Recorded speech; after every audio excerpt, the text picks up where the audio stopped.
پاکستان ایک واحد ملک ہے جو کلمہ شریف کے نام پہ بنا تھا. اگر اللہ تعالیٰ نے اس کو کریٹ کیا تو اس کی حفاظت، اس کی ترقی، اس کی خوشحالی بھی اللہ تعالیٰ کے ذمہ ہے. کہ ہم نے پاکستان کو اس نیچ پہ لے کر آ گئے ہیں کہ ہم اس بینک سے بھاگ رہے ہیں، اس بینک کے پاس جا رہے ہیں کہ کچھ پیسے دے دو تاکہ ہم اگلے مہینے نکال سکیں. اور ہمارا جو نیبر ہے اس کے پاس $600 ارب رکھے ہوئے ہیں. صاحب یہ ہم اس پہ اکثر بات کرتے ہیں، جو بھی شاہد حسن صدیقی صاحب بھی کہہ رہے تھے کہ ہم بندوق کنپٹی پر رکھ کے بیٹھے ہیں، پوری دنیا جو ہے نا وہ کہے گی وہ چھوٹو چھوٹو پرے کرو، بالکل گولی نہیں مارنی، وہ دنیا ہمیں ڈیفالٹ نہیں ہونے دے گی. سمجھ آئیے آپ کو ناظرین؟ میں تمہیں ایک ویل انفارم نیوز دے رہا ہوں کہ گورے نے یہ بیٹھ کے سوچا کہ بھائی نہیں ساڑھے واسطہ روک نہیں ہے انہوں نے سنبھالی، لہٰذا انہوں نے سب سے بڑا خوف دنیا کو یہ خوف ہے. کیونکہ آپ دیکھیں نا عراق کی پاپولیشن دیکھیں، ابھی پرسوں جو دیکھیں اٹلی میں کیا ہوا ہے، جو لوگ جو سمندر میں گرے، پاکستانی تو ہم کوشش کرتے رہے ڈیفالٹ ہونے کی، جتنی مرضی کوشش کر لیں. گجرانوالہ گجرات کے لوگ نا 15 دن ٹرک میں بغیر سانس لیے وہ امریکہ چلے جاتے ہیں. تو جو پاکستانی نے باہر گئے دنیا کو ہلا دیں گے. 1991 میں آخری مرتبہ بھارت گیا تھا IMF کے پاس. 1991 32 سال ہو گئے، اس کے بعد نہیں گیا. بنگلہ دیش 2011 میں گیا تھا، وہ آج تک نہیں گیا. اور ہم پچھلے چند برسوں میں جو ہے نا 12 دفعہ جا چکے ہیں. یہی فرق ہے. سب سے پہلے تو یہ بتائیں کہ 20% چلا گیا انٹرسٹ، یہ تو 13-14 پہ جاتا ہوتا تھا تو چیخیں مارنا شروع کر دیتی تھی تمام اپوزیشن اس وقت کی. یہ 20% پہ چلا گیا ہے. انفلیشن کنٹرول کرنے کے لیے کیا ہوگی اس کے ساتھ انفلیشن کنٹرول؟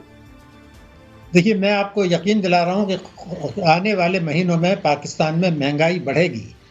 کہ بھارت میں افراط زر مہنگائی 7% ہے، بنگلہ دیش میں 9% ہے، ہمارے یہاں 31.5% ہے اور یہ بڑھنے والی ہے. مگر ساتھ میں یہ بھی رکھیں کہ بھارت اور بنگلہ دیش میں جو گروتھ ریٹ ہے وہ 6 اور 7% ہے، ہمارے یہاں 2% سے بھی کم ہے. یعنی مہنگائی 3 گنا سے زیادہ اور ہمارے گروتھ ریٹ 1/3. لیکن اگر آپ 93 سے آج تک دیکھیں تو بھی ہم بھارت سے بھی نہیں پیچھے ہیں، بنگلہ دیش سے بھی پیچھے ہیں اور سری لنکا سے بھی پیچھے ہیں. ہمارے آپ گروتھ ریٹ کی سر بات کر رہے تھے انڈیا کی، جب کووڈ آیا اس کے بعد جو گروتھ ریٹ تھا بھارت کا وہ تو نیگیٹو میں چلا گیا. اور اس کی وجہ جو پاکستان تحریک انصاف کہتی ہے وہ کہتی ہے کہ کیونکہ انہوں نے رشین آئل اور وہاں سے امپورٹس کر لی تھی، گیس اینڈ پیٹرولیم اور اس کے علاوہ اجناس، تو اس وجہ سے وہ دوبارہ اتنی جلدی اپنی گروتھ کو سٹیبل کرنے میں کامیاب ہوئی. Is it correct? نہیں، یہ ایسی بات نہیں ہے. میں آپ کو ایک اسٹیٹمنٹ دے رہا ہوں، اس پر غور کریں. ہماری حکومتیں بے چین ہیں کہ IMF کے بغیر گزارا نہیں کریں، اور IMF بے چین ہے کہ وہ پاکستان کو اپنے پروگرام سے نہ نکلنے دے. امریکہ بے چین ہے کہ پاکستان کو IMF کے پروگرام سے نہ نکلنے دے. اب چونکہ 2 یا 3 دن میں ہمیں یہ نظر آ رہا ہے کہ IMF کے ساتھ معاہدہ ہو جائے گا.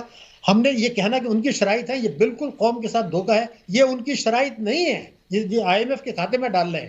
پچھلی حکومتوں نے بھی ڈالا ہے. میں آپ کو ثابت کر سکتا ہوں یہ IMF کی شرائط نہیں ہے. صاحب یہ ہم اس پہ اکثر بات کرتے ہیں، جو بھی شاہد حسن صدیقی صاحب بھی کہہ رہے تھے کہ ہم بندوق کنپٹی پر رکھ کے بیٹھے ہیں، پوری دنیا جو ہے نا وہ کہے گی وہ چھوٹو چھوٹو پرے کرو، بالکل گولی نہیں مارنی، وہ دنیا ہمیں ڈیفالٹ نہیں ہونے دے گی.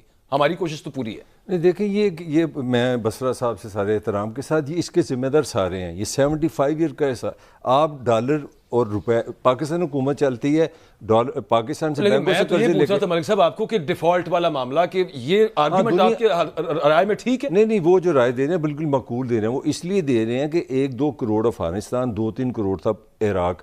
یورپ کی کہتے ہیں پنجابی بہیا بہیا ہو گئی ہے. جب انہوں نے 2 ملکوں کو ہلایا نا ان کی آرمی کو، تو ان کی نانی یاد آ گئی سیریا نے. ان کو کسی جیسے سمجھدار نے سمجھایا کہ یار یہ دنیا کی 5ویں بڑی پاپولیشن ہے، جس کا 10 لاکھ بندہ امریکن سٹیزن ہے، جس کا 20 لاکھ بندہ UK سٹیزن ہے، یورپین سٹیزن ہے. ایتھے بھوک ننگ پئی تو انہوں نے تو دنیا کے بارڈر پیدل کراس کر جانے، یہ پوری دنیا کو ان بیلنس کر دیں گے. گجرانوالہ گجرات کے لوگ نا 15 دن ٹرک میں بغیر سانس لیے وہ امریکہ چلے جاتے ہیں. تو جو پاکستانی نے باہر گئے دنیا کو ہلا دیں گے، بیلنس کرا. ناظرین اس وقت اگر ملک کی اکنامک سچویشن کی بات کی جائے تو کافی خراب دکھائی دے رہی ہے، لیکن پھر بھی اسحاق ڈار صاحب اس بات کی تسلی دے رہا ہے کہ ملک دیوالیہ نہیں ہوا اور نہ ہی یہ ہوگا. اور لیکن اس کے ساتھ پریس کانفرنس کی آج، اس میں انہوں نے عمران خان صاحب پر تنقید کی ہے، لیکن ایک بڑا سخت سوال کیا گیا اسحاق ڈار صاحب سے استعفے کے متعلق، جس پر وہ استیفا بھی ہوئے اور کہا کہ وہ کیوں دے استعفا.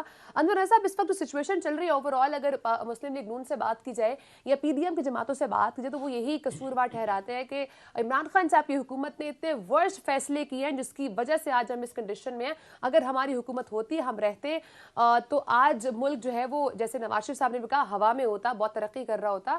اور عمران خان صاحب کے لوگوں سے بات کرتے تو وہ کہتے ہیں کہ یہ لوگ آئے ہیں اس لیے حالات خراب ہوئے ہیں, ہم تو ملک کو صحیح ترقی کی راہ پر لے کے جا رہے تھے. تو اب یہ کون ڈیسائیڈ کرے گا کس کی وجہ سے اس وقت جو ملک کی سچویشن ہے وہ ورسٹ ہوئی ہے؟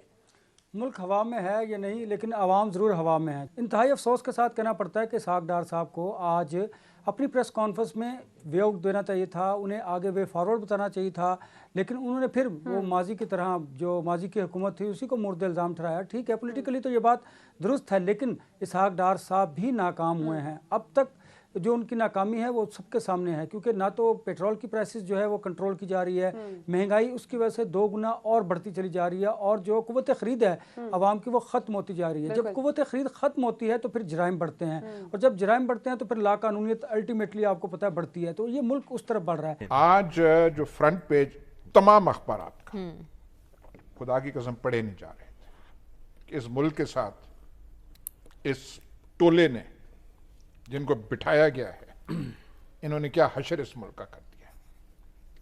یہ نالائق لوگ, ان سے ایک جو چیز بنی وہ ان سے مینج نہیں ہوئی, اور یہ جو لیکچر قوم کو بھاشن دے رہے ہیں, یہ وعدہ معاف صاحب جو ہیں گواہ جن کی مشہوری ہے آن ریکارڈ ہے, یہ وعدہ معاف جو ان کی 4-5 ماہ کی کارکردگی اب تو نون لیگ کے جو لوگ ہیں سوائے جنہوں نے علم اٹھائے ہوئے ہیں ان کا تو ہم نہیں کچھ کہہ سکتے. وہ کہہ رہے ہیں یہ کون سا ہمیں بیماری لگ گئی ہے, اس وعدہ معاف کو وہ بیماری کہہ رہے ہیں. 4-5 منتھس میں ادھر کرنا ہے, یہ کرنا ہے, ڈالر کو کنٹرول کرنا ہے, آرٹیفیشلی ہم نے روپے کو پراپ اپ کرنا ہے. آئی ایم ایف سے اس سے نیگوسیشن نہیں ہوئی. کوئی ایسے بڑھ کے مارتا ہے جیسے یہ آدمی کر رہا ہے. انفلیشن پہنچی کہاں ہوئی ہے مریم؟ تاریخ پاکستان میں افراط زر اتنی نہیں ہوئی جتنی کہ ان افلاطونوں نے پہنچا دی ہے. انٹرسٹ ریٹ جو ہے 20%, اور 20% مارک اپ پہ آپ کوئی بزنس کر سکتے ہیں.